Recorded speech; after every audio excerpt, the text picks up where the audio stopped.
my channel. I'm just about to cook Georgia some kind of lean, healthy chicken nugget, kind of chicken strips, and thought I would bring you along. So if you're interested and you want to learn how to make these chicken strips, then please keep watching.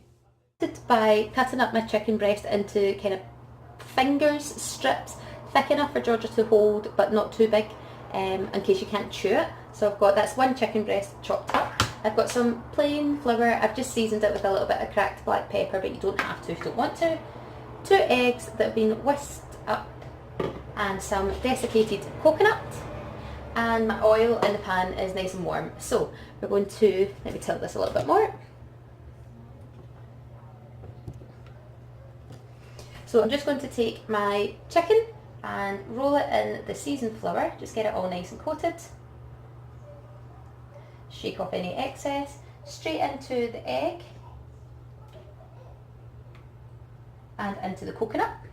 I'm going to do a few at a time because you do get messy, your fingers will need to get washed, so I'll keep going until I feel like I need to.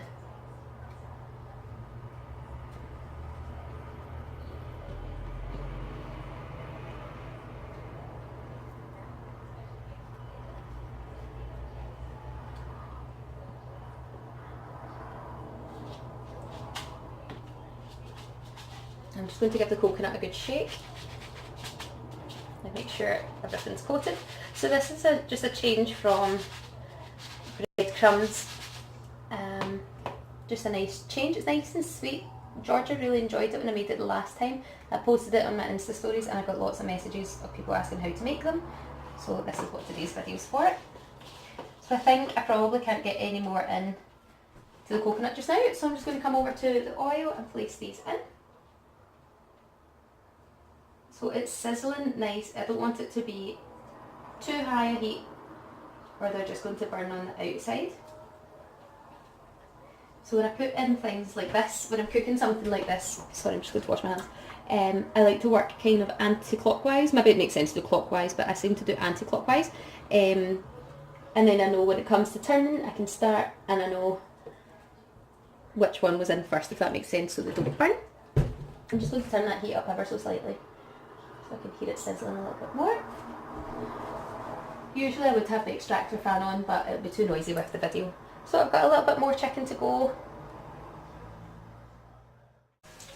So the ones in the middle are the second round, so I'm just going to turn these ones that I put in first.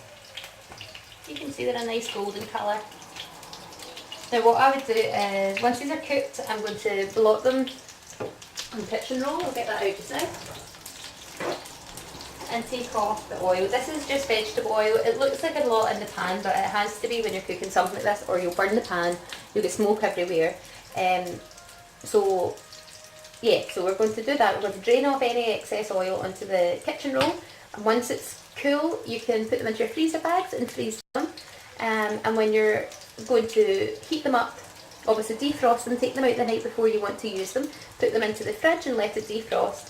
And then I cook them in the oven for about 180 to maybe 200 for about 12 minutes. Just almost the same that's on the packaging for like fish fingers or something like that.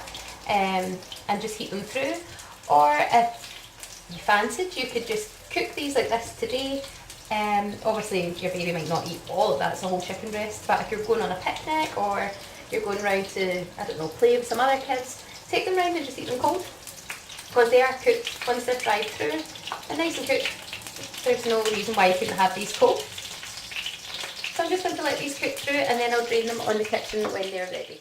Now, if you're a little bit unsure, some people are a little bit funny cooking with chicken, feel free just to cut them in half. They're only going to a baby, you're not doing it for like Michelin star or anything. So just cut it in half and then you can see if it's still raw inside or if we're cooked through. But I'm happy with these.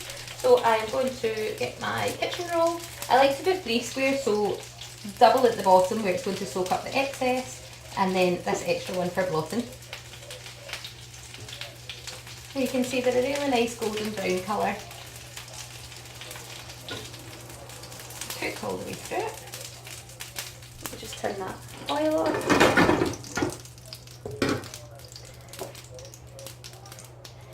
Blot off any excess. And I'm just going to let these cool down now because these are going to get frozen for Georgia's dinners in the next couple of weeks.